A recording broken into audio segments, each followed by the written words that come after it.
Pessoal, boa tarde a todos. Hoje vamos continuar a aula de gripe, dengue e AIDS, né? E hoje vamos focar nos exercícios, tá bom? Então, vamos deixar um tempo agora para vocês resolver as questões e depois a gente vai corrigindo uma por uma. Tudo bem? Pessoal, agora que já fizemos os exercícios, vamos corrigi-los. A gente fica super tranquilo, assim, né? Só falou que tá gravando, a gente já sente como se fosse a coisa mais normal do mundo, né? Infelizmente não, Sara. Ó, a Aedes aegypti é o vetor transmissor da dengue. Uma pesquisa feita em São Luís de 2000 a 2002 mapeou os tipos de reservatório em que esse mosquito era encontrado. A tabela abaixo mostra parte dos dados coletados nessa pesquisa, tá? Então, esses dados vão ser importantes para as duas próximas questões. Bem, então aqui eu tenho, de acordo com essa pesquisa, o alvo inicial para a redução mais rápida dos focos do mosquito vetor da dengue nesse município deveria ser constituído por... eu tenho a tabela, se eu tenho a tabela aqui, é só olhar onde que vai ser encontrada uma maior população de Aedes aegypti. Então, se vocês repararem, é disparado. A maior população de Aedes aegypti está nos tambores, tanques e depósitos de barro. Certo? Tudo bem? Ou seja, aqui tem uma quantidade muito maior do mosquito. Se aqui tem mais mosquito, é o primeiro que eu tenho que eliminar. Então, resposta, letra A. Anta batizada, letra B. Está errado aqui. Aqui está errado, letra B. Tá? O melhor de tudo é que vai sair anta batizada, né? Ó. Onde tem mais mosquito, se você elimina, se eu retiro a água parada de tanques, tambores, depósitos de barro, consequentemente eu vou matar uma quantidade maior de mosquito. Ou pelo menos de larvas, de larvas que poderiam transformar em mosquito. Certo? Você é da telinha aí, desculpa o erro. Letra B de bola, tá?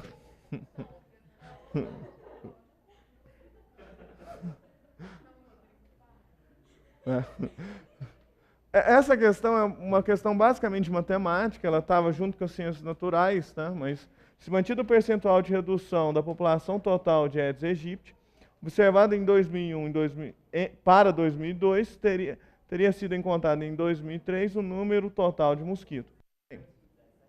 Eu tenho aqui... aqui.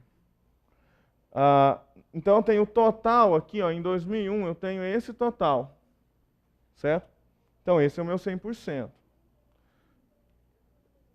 Bem, se eu fizer a diferença de 2001 para 2002, a diferença é exatamente esses 19.642. Essa é a minha diferença. Certo? Então, 58.604 menos 38.962. Certo? Isso vai me dar uma porcentagem aproximada de 33,5%. Então, a redução de 2001 para 2002 foi exatamente 33,5%. Certo? Ele quer manter, supondo que mantivesse essa redução para 2003. Certo? Tudo bem?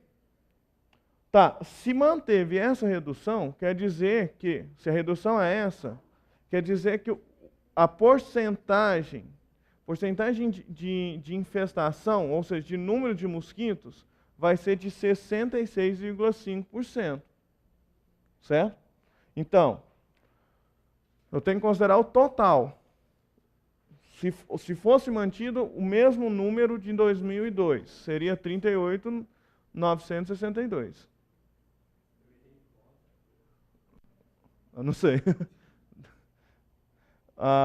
Bem, então esse valor, né? Esse valor é 100%. Só que se é para manter, se é para ter uma redução de 33%, eu vou considerar só 66,5%. Certo? Que é o 100% menos 33%. Isso vai me dar um valor de 25.200. Aqui também tem um erro. É 25.909,73. Que beleza, vai ser uma ótima essa filmagem. Tá bom? Letra E. Vamos ver. Letra E. Let- É 20, maior que 20. Eu não vou fazer a diferença entre 2000 e 2002 e essa diferença vai me dar a resposta. Não. Não, porque ele não quer a diferença, ele quer o percentual. Ele não quer o valor bruto, ele quer o percentual da redução. Ou seja, uma diferença de 33,5%. Na realidade, por incrível que pareça, foi um peguinha do Enem. O Enem normalmente não tem peguinha, mas esse caso... É uma questão não muito recente, tá? Essa questão do Enem ela é de 2001, 2002, algo assim. Atualmente não é comum esses pegas. Vamos ver agora a caixinha de surpresa, ver em qual que está marcado, né, a resposta. Ah, agora está certo. Agora ficou certo. A conta que ficou errada. Ou seja, a média está ótima, né? 100% de slide errado. Tudo bem? Na realidade, o que está errado é a vírgula, né? A vírgula ali que ficou errada. Tudo bem? Alguma dúvida? Bem, a questão 3. Uma nova preocupação atinge os profissionais que trabalham na prevenção da AIDS no Brasil. Tem-se observado um aumento crescente, principalmente entre os jovens, nos casos de AIDS, questionando-se, inclusive, se a prevenção vem sendo ou não relaxada. Essa temática vem sendo abordada pela mídia. Medicamentos já não fazem efeitos em 20% dos infectados pelo vírus HIV. Análises revelam que 1/5 das pessoas recém-infectadas não haviam sido submetidos a nenhum tratamento e, mesmo assim, não responderam às duas principais drogas anti-AIDS. Os pacientes estudados, 50% apresentavam o vírus FB, uma combinação dos dois subtipos mais relevantes no país, F e B. Dadas as afirmações acima, considere o enfoque da prevenção e, devido ao aumento de casos de doenças em adolescentes, afirma-se que o sucesso inicial dos coquetéis anti-HIV talvez tenha levado a população a se descuidar e não utilizar medidas de proteção, pois se criou a ideia de que esses remédios sempre funcionam. Correto, certo? E isso tem dados mostrando que é verdadeiro. O número de casos de AIDS, principalmente entre os jovens, tem aumentado.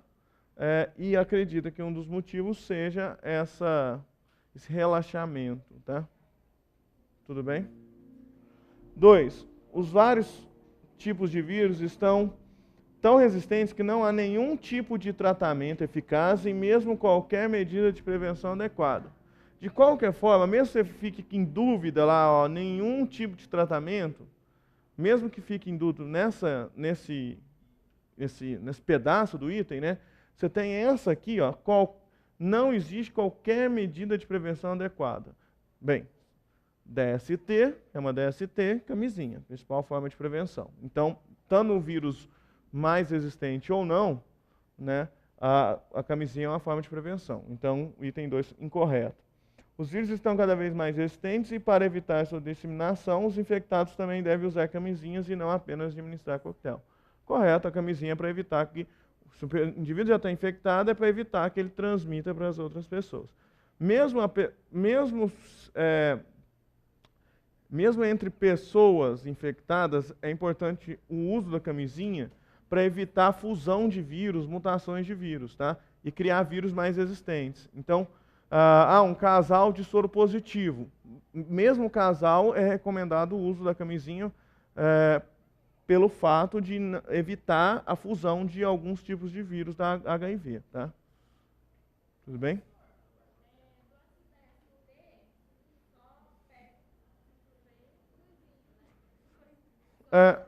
Assim, Sara, toda doença que é classificada como doença sexualmente transmissível, ela vai ser transmitida por relação sexual.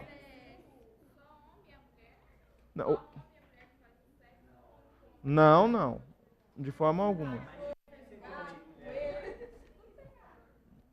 Não, Sara, a transmissão é qualquer tipo de relação, independente de ser do mesmo gênero ou não. Ah, na realidade, eles consideram que o sexo anal tem uma maior chance de transmissão do que o sexo vaginal. Note que eu estou falando de sexo anal porque não precisa ser homem com homem para ter sexo anal, né? Vai ser ótimo essa filmagem, né? Que beleza. Essa vai bater o recorde da outra. Tá. A outra ainda pede para repetir. Que beleza. Né? Aí, por quê? Porque no sexo anal a tendência é que tenha pequenos sangramentos e aí o contato é muito mais íntimo e maior chance de transmitir o vírus, né? Tanto que no começo, quando surgiu a doença, né, eles acreditavam que era uma doença de homossexuais, tá?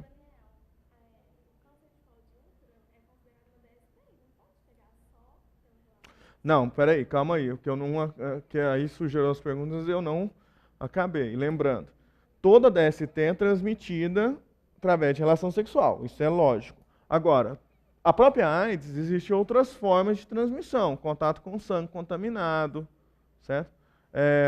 Usar esses objetos corta-furantes, né? Então, as DSTs, tem algumas DSTs que podem ser transmitidas de outra forma que não seja a relação. Tá? É lógico que ela vai ser transmitida por relação sexual. O quê? Na realidade, o HPV, né? O, a, o HPV ele pode ser transmitido normalmente por contato íntimo, não necessariamente uma relação direta, mas contato íntimo, certo? Vai.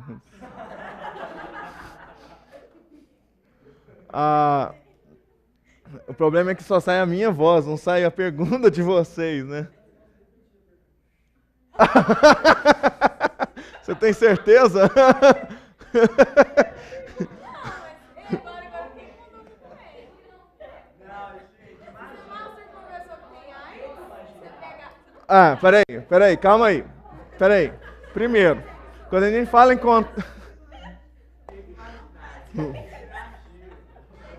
sobra pro coitado do professor. Quando a gente fala contato íntimo, a primeira coisa a gente tem que imaginar um contato íntimo a dois. Tá bom? Primeira coisa, para ter algum risco de transmissão, tem que ser algo a dois. Primeira coisa, beleza? Tá? Eu vou... Recentemente, vou jogar a responsabilidade em cima de outra pessoa, né?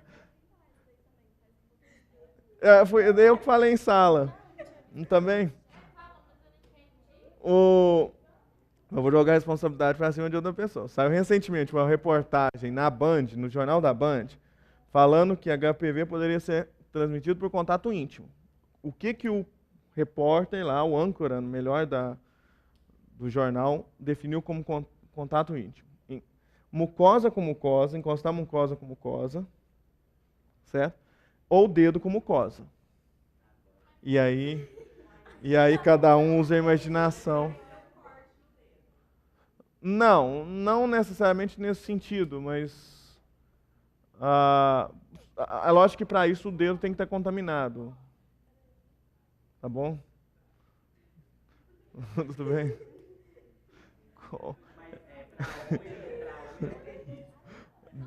Não dá. O risco é menor porque a glande, aonde tem mucosa, só a glande que tem mucosa, a área é menor, acaba sendo, lógico que existe risco, mas é menor. A mulher, toda a vagina é mucosa, então a chance é muito maior.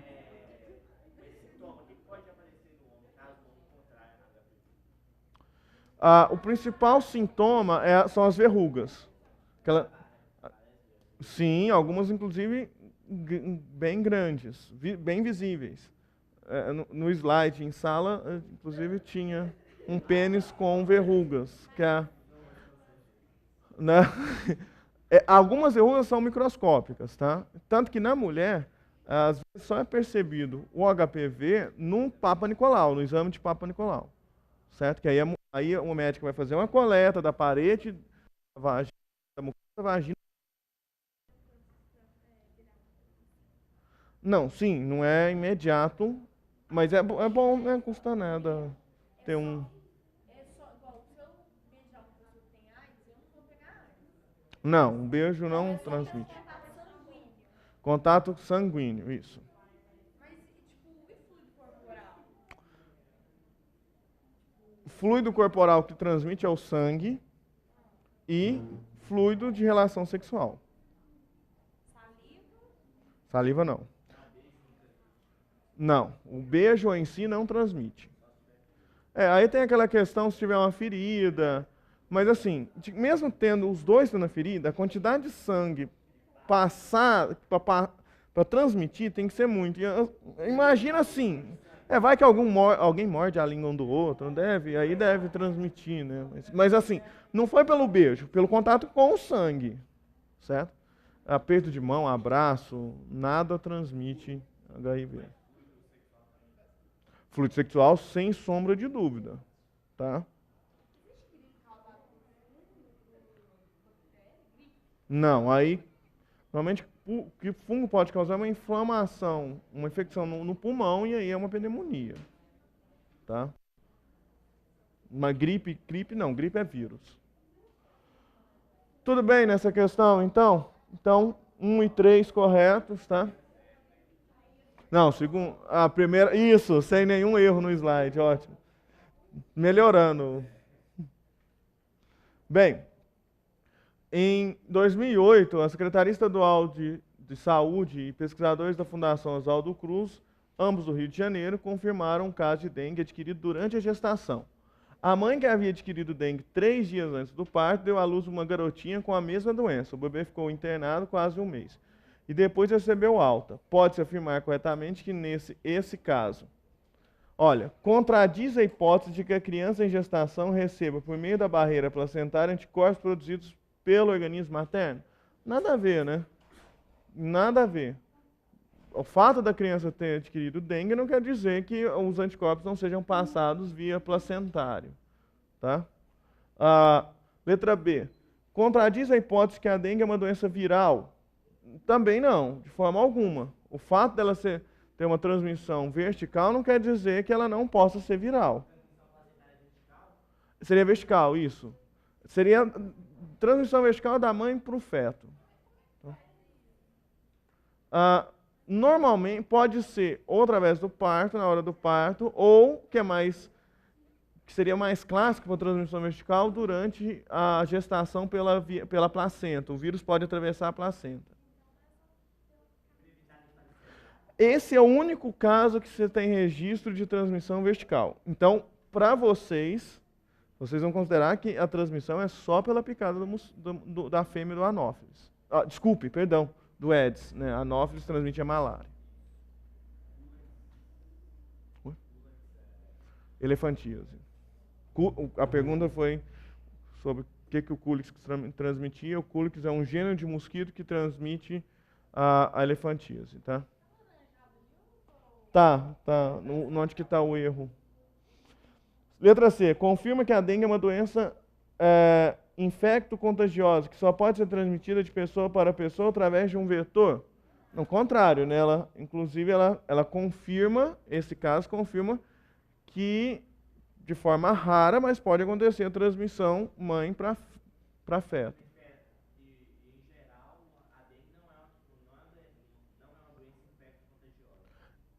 Ela é infecto-contagiosa, só que o que está errado aqui é falar que ela só pode ser transmitida. O texto está me mostrando uma transmissão mãe-feto sem o mosquito. Tá? Infecto-contagiosa porque ela causa uma infecção e é transmitida a partir de nesse caso, de um vetor. Exatamente, ela é transmissível, certo? E não é hereditária. Letra D. Mostra a possibilidade de transmissão vertical de pessoa para pessoa através do contato de pessoas sadias com a secreção de pessoas doentes. Olha, realmente ele está mostrando, o experimento está mostrando, o texto está mostrando uma transmissão vertical. Agora, a definição dada aqui não é de uma transmissão vertical, tá? Essa transmissão aqui, de pessoa para pessoa, através de contato de pessoas doentes com secreção de pessoas doentes, isso seria mais uma transmissão horizontal. Sem contar que, né, a dengue não é transmitida de pessoa para pessoa através de secreções de pessoas doentes. Tem que ter o mosquito, o vetor. Tá? Então, a transmissão vertical, lembrando, então, não é de pessoa para pessoa, mas mais exatamente de mãe para filho. Tá? E, no caso, tem que ser letra E, mostra que a possibilidade de um vírus da dengue atravessar a barreira placentária sem que seja necessária a presença de um vetor para sua transmissão. Então, essa é a alternativa correta. Certo? Tudo bem? Nesse caso, foi transmitido diretamente para a mãe e para o feto sem o vetor. Lembrando que para vestibular, a não ser que fale o contrário, vocês vão considerar que a transmissão é pelo Aedes aegypti. Tá? A não ser que fale o contrário em algum texto. 5. Então não vai dar tempo. Esse exercício, inclusive, ele está na apostila, depois que eu percebi que ele está na apostila. Então eu vou falar ele bem rápido. Certo? O último também. O número de combinação de proteínas da superfície viral, aqui, ó, é 25. Isso aqui está errado, por quê? Na realidade, são 16 espículas H e 9 espículas N. Então, eu posso fazer todas as combinações possíveis. Se eu posso fazer todas as combinações possíveis, seria 16 vezes 9. Então, um total de 144 tipos de influenza A, e não 25. Então, item 1 está incorreto. Tanto na época atual quanto na gripe espanhola, as viagens transoceânicas contribuíram para a disseminação do vírus pelo mundo. Correto, tá? Gripe espanhola, como o próprio texto fala, 1918, 1919, já tinha viagens constantes transoceânicas, né? E 3, o sistema imunológico do indivíduo reconhece segmentos das proteínas de superfície do vírus para combatê-lo. Essa é uma definição do sistema imunológico. Então, estão corretas 2 e 3. Certo? Essa questão, o gráfico mostra a variação ao longo de 10 anos na quantidade de vírus HIV causador da AIDS e de linfócitos CD4 em um paciente que não foi submetido a nenhum tratamento com antiviral. A partir da análise do gráfico, pode-se afirmar corretamente que, então, a quantidade de linfócito aumenta com o aumento da quantidade de vírus durante os 5 primeiros anos. Se a gente for olhar os 5 primeiros anos, olha, observa aqui. Inicialmente existe um aumento de vírus, certo? Oi? Existe um aumento do vírus, depois existe uma queda do vírus. A mesma coisa acontecendo com o linfócito. Primeiro existe um aumento, depois uma queda. E a partir do momento que teve essa queda, depois dos 2 anos, a queda de linfócito é constante até, se não tem tratamento, até o indivíduo falecer, morrer. Certo? Então, falar que a quantidade de linfócito aumenta com o aumento da quantidade de vírus está incorreto. Tá? Na letra B, os sintomas típicos da doença aparecem a partir do 2º ano, porque o número de linfócitos está abaixo de 50 por milímetros cúbicos de sangue. Tá? Se a gente observar em 2 anos, tá? No 2º ano, ele está entre 400 e 500 linfócitos por milímetros cúbicos. Então, de qualquer forma, está incorreto. Para ser considerado AIDS e ter as doenças oportunistas, tem que estar abaixo de 200. Tá? Com 50, o caboquinho já estava bem complicado. Hã? Tudo bem? O B está errado.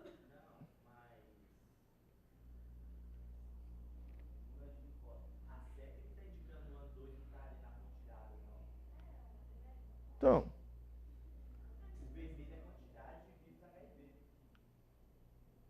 sim, mas de qualquer forma é maior ainda, é verdade. Maior ainda, que beleza, mais um slide errado. Mais de 700. Você da telinha, né? Na realidade aqui, mais de 700. Tá?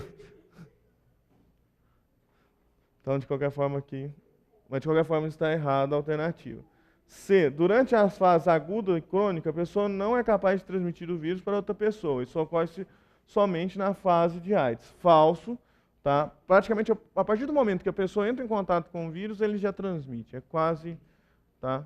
É difícil falar exatamente a partir de qual momento, mas é questão de poucos dias. Tá?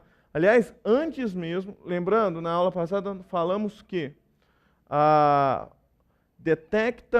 detecção no exame para HIV, principalmente o ELISA, se detecta a produção de anticorpos específicos para o HIV, certo? Então, o ELISA, que é um dos exames que detecta a AIDS, não procura o vírus no sangue, sim o anticorpo específico.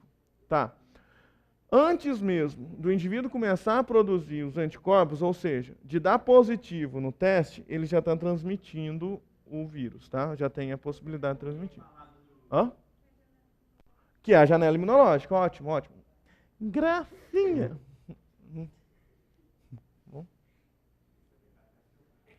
Né? Se você quer mandar um abraço para o papai e para a mamãe, aproveita a oportunidade. Tem certeza?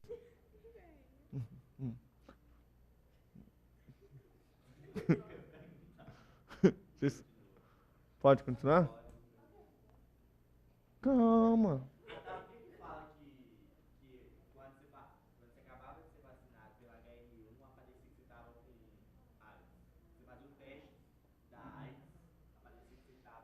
Sinceramente, nunca ouvi falar isso, não sabia disso.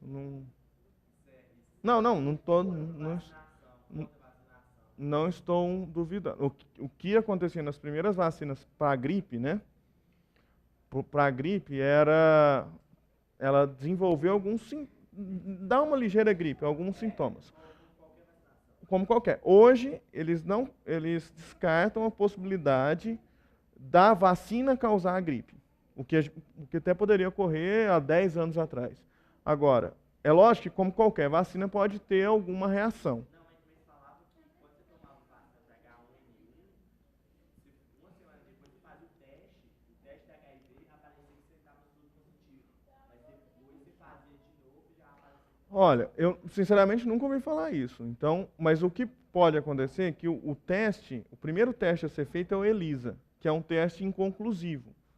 Como ele procura um anticorpo específico, provavelmente, se isso ocorre, é porque ele o teste confundia o anticorpo específico para o influenza A com o anticorpo específico para o HIV, certo? Lembrando que o ELISA é um teste inconclusivo. Depois, deu positivo o ELISA, tem que fazer o Western Blotter, que aí nesse caso é um teste já conclusivo, muito mais caro também, certo? Posso? Então, continua.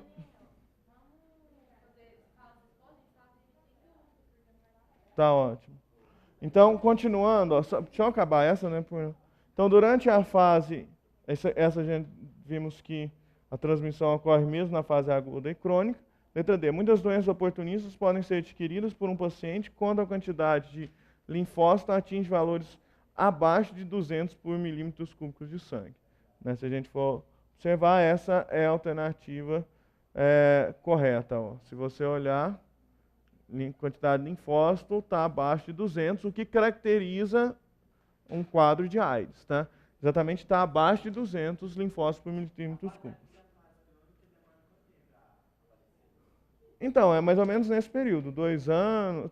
Tem alguns que falam em torno de 1 ano, entre 1 e 2 anos. Tá?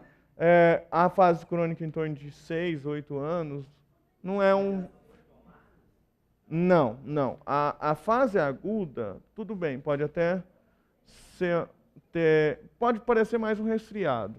E a fase crônica é mais comum, aí começa aquela questão de emagrecimento, a pessoa emagrece, tem um emagrecimento acentuado, tá? É a principal característica. Pode ter mal-estar também, alguma febre na fase crônica. Quando eu falo em AIDS, já tem aparecimento de doenças oportunistas. Aí sim tem doenças oportunistas. Adquirida não, porque a AIDS é uma doença imunológica, só que adquirida, né? Adquirida que eu saiba, não. Não que eu tenha conhecimento. A letra E. Os vírus utilizam os linfócitos para se reproduzirem nos 2 primeiros anos, e depois qualquer células humanas podem servir como hospedeira. Está errado porque a partir do momento que o vírus entra no organismo, ele já pode infectar outras células, como, por exemplo, neurônios e macrófagos. Tá? Qualquer célula que tenha proteína CD4, melhor, a glicoproteína de membrana chamada de CD4, que é a proteína que o vírus reconhece. Melhor, a glicoproteína que o vírus reconhece. Certo? Então, vamos agilizar realmente, porque senão não vai dar tempo de novo. Né? Essa questão, ela é interessante, então vou ser mais direto. Nesse caso, ela fala o seguinte: os lenços de papel são recomendados por serem mais baratos que os de pano? Não, não é o que está mostrando esse cartaz. Transmissão da doença ocorre somente pelas mãos e por objetos contaminados. Você também pode ter inalação do vírus, via aérea, né? O uso de máscara impede que o usuário se contamine? Não, aqui está mostrando que é o contrário, para evitar que transmita a doença para as pessoas. A gripe só pode ser prevenida de forma eficaz por meio do uso de medicamento. Falso medicamento, o uso de medicamento é tratamento e não prevenção. As recomendações cartazes valem tanto para a gripe comum como para a gripe suína. Correto. Então, essa é a correta. Bem,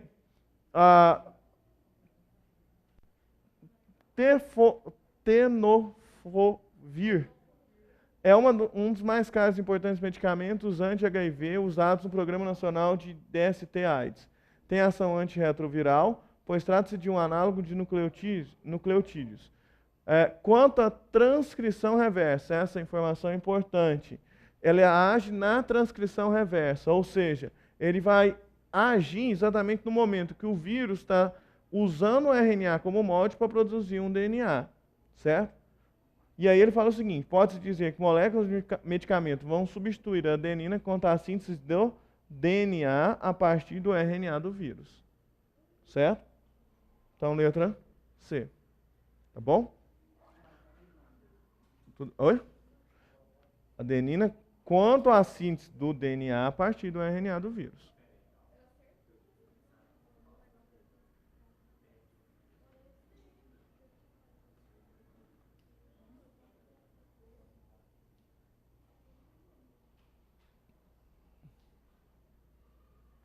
Certo? Na hora que...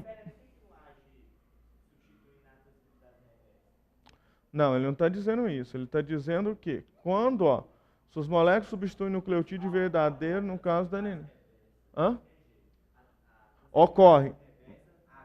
Vai. O que vai estar inutilizado não é a transcriptase, é o DNA. Esse DNA é afuncional por causa desse nucleotídeo que vai substituir a adenina. Certo? Tem alguns medicamentos que realmente agem na transcriptase, e impedem a ação da transcriptase. Não é o caso desse medicamento. Perdão, desculpa. Só porque o Priscila está filmando, eu não vou lembrar. O AZT. É o AZT. Sim, ele é um deles. Então, a maioria dos medicamentos agem na transcriptase. Tá? A maioria dos medicamentos do coquetel. Sobre a dengue e suas manifestações, é incorreto afirmar. O paciente com dengue deve ser mantido em repouso, ingerir água e usar medicamentos à base de acetilsalicílico. Certo? Usar medicamentos à base de ácido acetilsalicílico. Essa está errada, já que ele quer incorreta. Letra A. Certo? Ele quer incorreta. Lembrando que ele pede a incorreta. AS. O AS ela causa, ele é anticoagulante. Sendo anticoagulante, ela tem uma tendência a aumentar a hemorragia que a dengue em si já é comum promover. Tá? Posso? Bem, em geral, nesse caso, ele está falando sobre o Aedes aegypti, está falando sobre o mosquito vetor, tá? E mostra esse gráfico. Nesse gráfico mostra que a maior incidência de dengue ocorre exatamente no período chuvoso, certo? Janeiro, abril, tem uma variação dependendo do ano, mas em geral ela ocorre com maior frequência no período chuvoso, tá? Explique o modo de que modo o aumento da frequência de casos de dengue em determinados meses do ano se relaciona com as características do ciclo de vida do mosquito Aedes aegypti. Bem, período chuvoso tem mais água acumulada, ou seja, criadouros para os mosquitos. Desculpe, para as larvas dos mosquitos. Tá? Então, no período chuvoso, existe maior número de criadouros para o mosquito. Associado a maior temperatura, você tem a metamorfose da larva para o adulto. Tá? Tudo bem? Apesar do efeito poluidor, é possível evitar a proliferação do mosquito colocando-se óleo no reservatório de água infestado. Explique de que modo o óleo atua no controle da população do mosquito. A larva, ela é superficial. Ela fica bem na superfície do criadouro, do corpo d'água. Se eu jogo óleo, o óleo é menos denso. Então ele sobe e vai ficar exatamente na superfície, certo? Impedindo a entrada de oxigênio, vai dificultar a entrada de oxigênio. Então a larva tende a ser eliminada pela falta de oxigênio, certo? Então essa é a importância do óleo. Evitar a difusão de oxigênio para o interior para a água, matando a larva. Lembrando, garotinho lá de você, da telinha aí, que é ecologicamente incorreto fazer isso. Você contamina, né?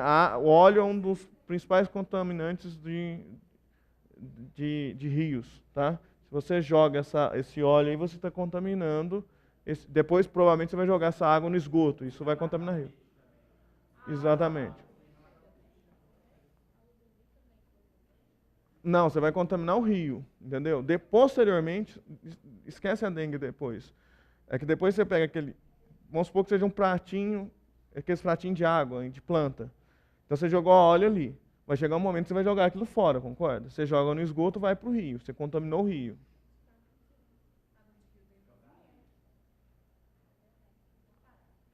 Não, no rio não tem formação do Aedes exatamente por isso. Sem contar que tem muito peixe, né? Muitos peixes se alimentam dessas larvas. Certo? Posso passar? Ó, esse exercício é legal porque ele fala sobre os dois tipos de gripe, aviária e humana, tá? E ele fala que foi feito um híbrido. Ó, supondo que um laboratório obteve um vírus híbrido com capa proteica de H5N1 e material genético de H3N2. Ó, ele fez isso, ó, aqui. Não é um vírus da gripe, teria envelope, mas não me interessava o envelope nesse exercício. Importante é lembrar que o envelope proteico, ou melhor, o capsídeo, né, ele é do H5N1. Já o material genético é do H3N2. Tá. Esse vírus foi colocado, os vírus foram isolados, inoculados em galinhas adultas sadias, no quais eles se reproduziram. Então colocou ele lá na galinha. Isso aí está simbolizando a célula da galinha. Jogou lá dentro. Está lá dentro o vírus. Na hora que ele entra, o capsídeo é degradado. Então aqui está mostrando o capsídeo. Ou seja, a partir do momento que ele é degradado, já não tem mais nada do vírus H5N1. Tá bom? Esse material, vamos dar prosseguimento, né? Esse material genético agora, ele vai reproduzir. Ele vai formar cópias de RNA e formar novos vírus, né? Capsídeos de novos vírus. Para isso, ele tem que formar... aqui. Tem que formar um RNA complementar. Tá? Forma um RNA complementar, para que esse RNA complementar ele vai ser usado de duas formas diferentes. Ele vai servir para formar novas moléculas de material genético, né? E também o RNA complementar é que vai sofrer tradução para formar as proteínas. E aí eu tenho a formação de um vírus que tanto o material genético quanto as proteínas dele é do H3N2. Ou seja, eu tenho um vírus da gripe humana, certo? O vírus é totalmente da gripe humana, tanto o capsídeo quanto o material genético. Tudo bem? Certo? Uma pergunta relacionada a conteúdo da semana passada, 15 dias atrás, da outra aula. Se é o RNA complementar que está fazendo tradução, esse vírus, o vírus da gripe, ele é RNA positivo ou negativo? Ele é negativo, né? Por quê? Porque é o RNA complementar que faz tradução. Tá? Se fosse o próprio material genético dele, ele seria positivo. Isso. Quem é positivo é o da dengue, tá? O da dengue é um RNA positivo. Tá? E aí, se a gente for analisar, ó, a letra A deve permanecer isolada de qualquer contato com o humano, pois podem transmitir esse vírus, o vírus que desenvolve a gripe aviária. Não. E, desculpe, ele transmite o da gripe humana e não da gripe aviária. Certo? Hã? Alguém me chamou? Tá, só certo. Então, apresenta em seu organismo apenas vírus do tipo H3N2 e, muito embora devam ser mantidos isolados do contato humano, não apresentam riscos de serem transmissoras da gripe aviária. Certo? Porque eles só têm vírus, essas galinhas só vão ter vírus da gripe humana. Bom? Essa é outra questão que fala o seguinte, ó, sobre influenza A. Esse tipo de vírus se caracteriza, dentre outros aspectos, por ser formado por RNA de fita simples negativa, incapaz de atuar como RNA mensageiro. Tá? Por isso que é negativo. E de sintetizar DNA nas células parasitas. O RNA complementar do RNA viral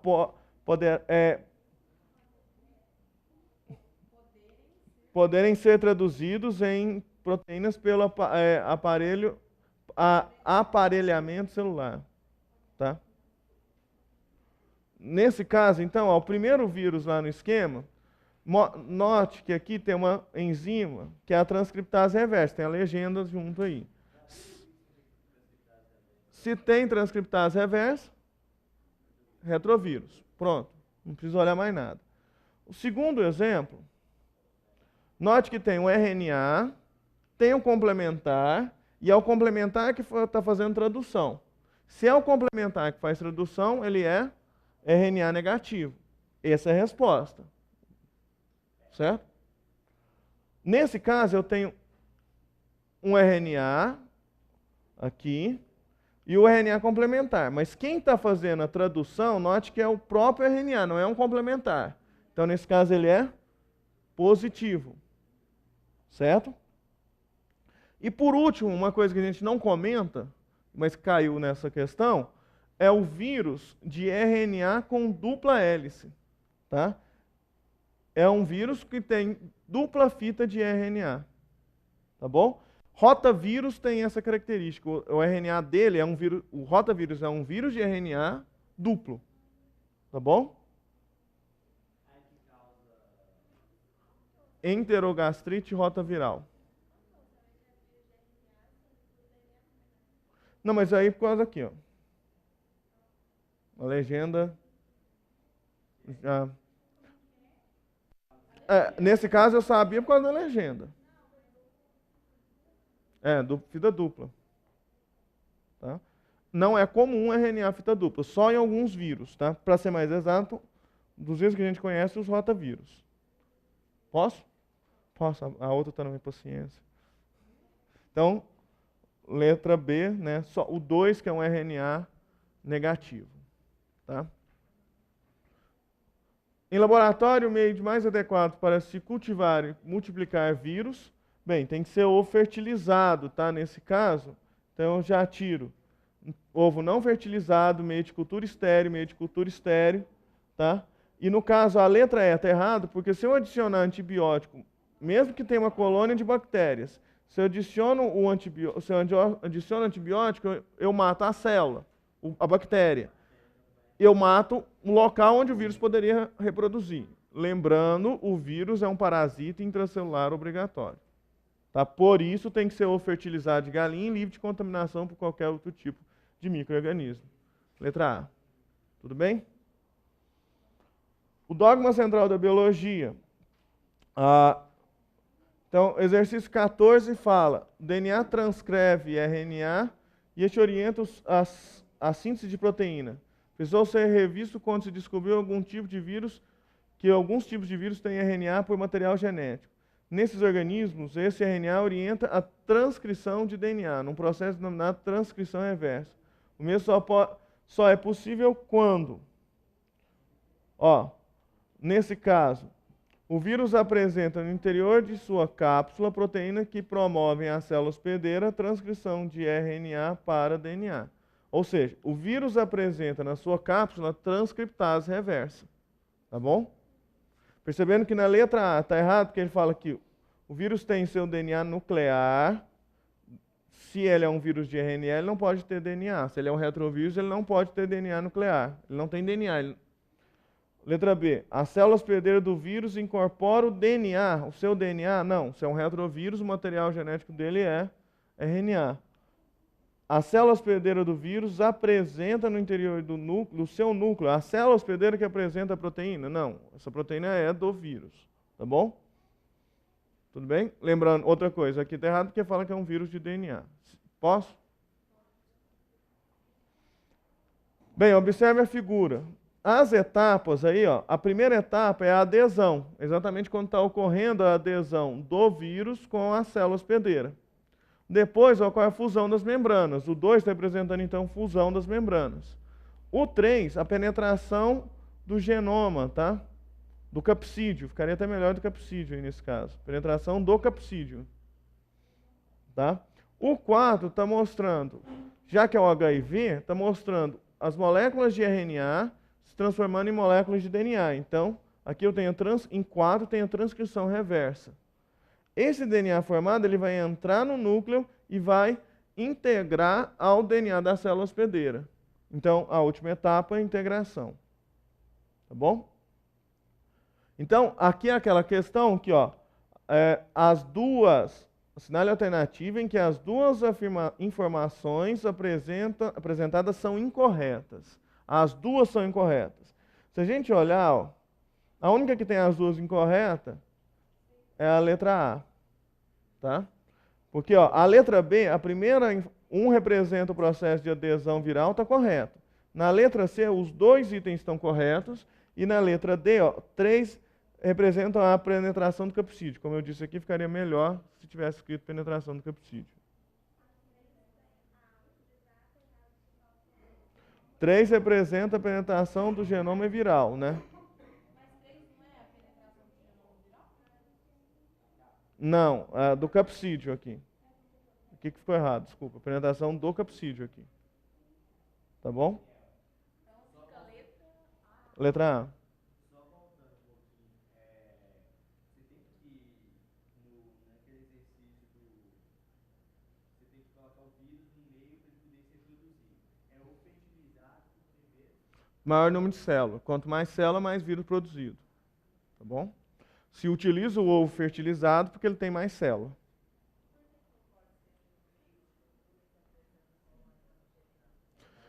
Poderia ser da colônia, mas o problema é que na sequência ele fala que usa antibiótico. Então você mata a bactéria. Se mata a bactéria, não tem onde o vírus reproduzir. Não faz sentido. Certo? Posso? Bem, essa questão da UFO. E aqui ele mostra que é um HIV, então o material genético jogado aqui em A é o RNA. Ao longo do processo até C, que é o DNA, você já tem um DNA bem formado. Então, ao longo disso aqui, tá, você tem uma transcrição reversa. Não dá para falar exatamente onde que termina a transcrição reversa, mas ela está ocorrendo nessa etapa. Poderia falar de A para B ou de A para C. Tá? Não dá para saber exatamente onde termina. Tá bom? Aqui, ó, tem um DNA, o D é o DNA, né? Ele tá me indicando isso, o exercício. Então, o E tem que ser RNA. Certo? E é lógico que essas bolinhas aqui seriam as proteínas produzidas a partir da tradução desse RNA. Bem, letra A, o item 1 está correto. De A para B ocorreu o processo de transcrição reversa e de D para E ocorreu o processo de transcrição comum, normal.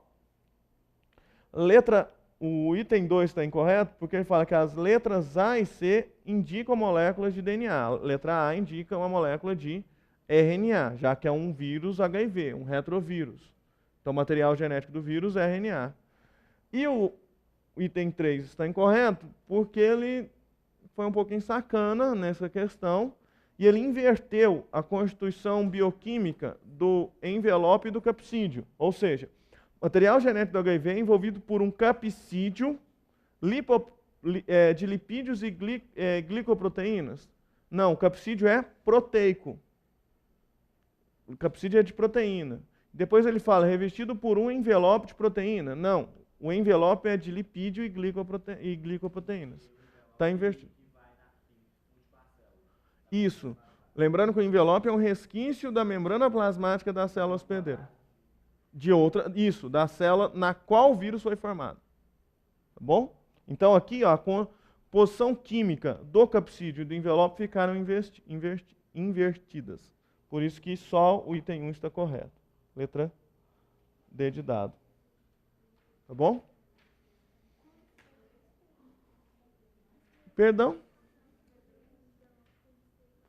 Não necessariamente. Provavelmente o B aqui, por exemplo, o B deve ser uma molécula de... Não dá para afirmar com certeza. Provavelmente tem uma molécula de RNA e uma de DNA. Aí ocorreu a duplicação da fita de DNA. Oi? Aí ocorreu a duplicação da fita de DNA. Sim. Aí uma dessas, supondo que essa de cima seja de RNA, ela vai ser degradada e a própria transcriptase reversa vai formar a segunda fita de DNA. Oi? Isso, transcriptase reversa é uma enzima que produz um DNA a partir de um RNA. Certo? Aí DNA, transcrição, transcrição não. Tradução produzindo RNA, depois de RNA para proteína. De RNA para proteína é tradução.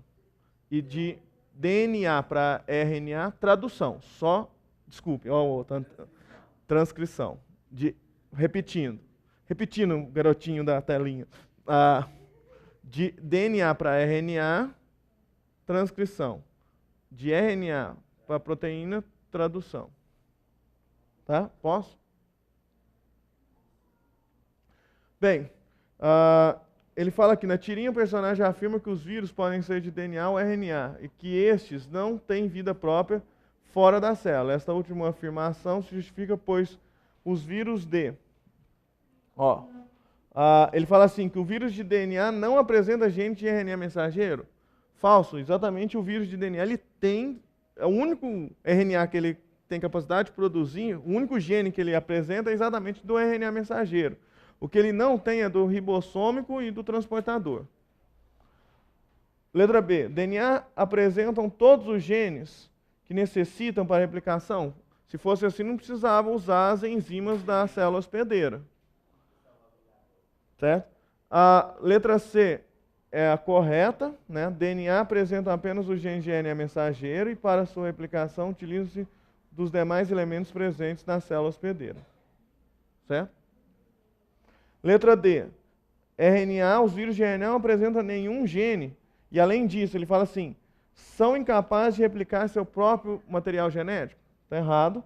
E letra E fala que o RNA, os vírus de RNA são os únicos que apresentam seus próprios ribossomos. Vírus não tem nenhuma organela, nem ribossomo. Tá? Alô? Quem é?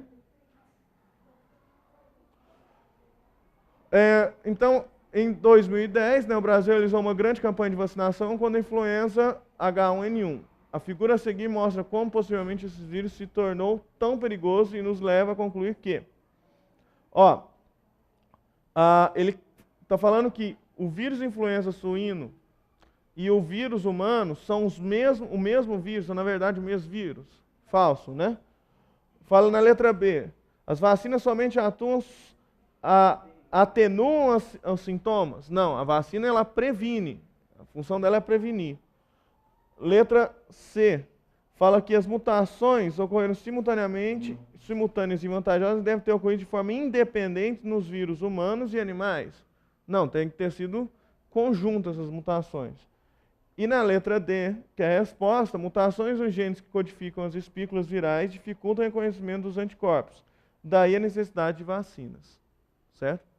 E letra E está errado, porque fala que para ocorrer recombinação gênica entre os diferentes tipos virais, esses devem infectar diferentes tipos celulares. Não, o esquema está mostrando que os vírus, para formar o influenza pandêmica, teve uma fusão de 3 vírus. Para ocorrer a fusão desses 3 vírus, eles têm que estar infectando a mesma célula.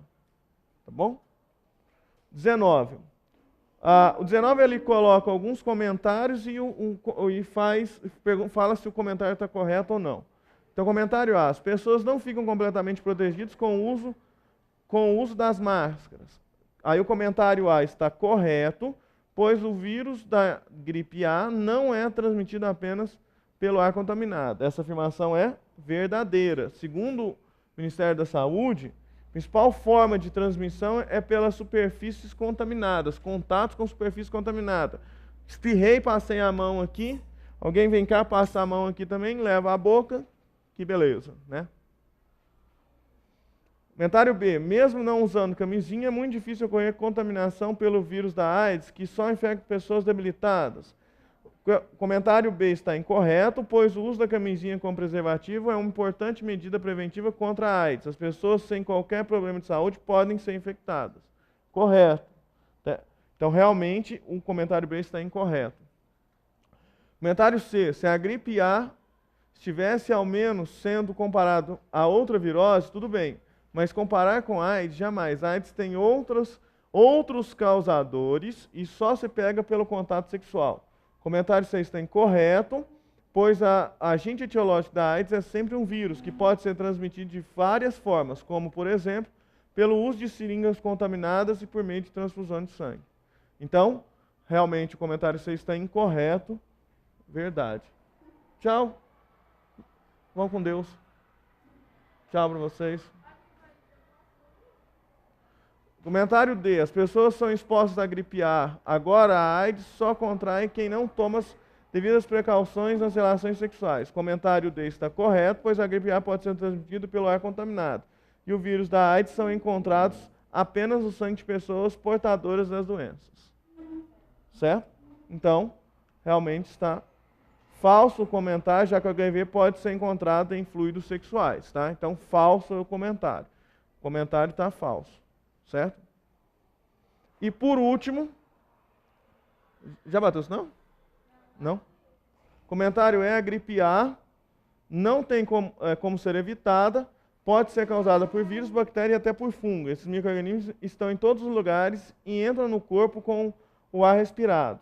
A AIDS pode ser evitada. O comentário é: está correto, pois não existem medidas preventivas contra o agente etiológico da gripe. Falso, né? Hã? Também não, já é outro erro da afirmativa. Tá? E, primeira coisa, tem medidas preventivas. Tá? Lembrando que bactéria e fungo também não são causadores, nem transmitida, né? Não são causadores da gripe. Tá bom? Rapidinho, ó. Ele pega o 20. Dentre os pacientes mencionados, indica aqueles que contêm enzimas totalmente resistentes, inibidores empregados no tratamento. Então, nesse caso, eu vou ter que olhar aqui, ó. Tá vendo? Ó, sem inibidor é meu grupo controle.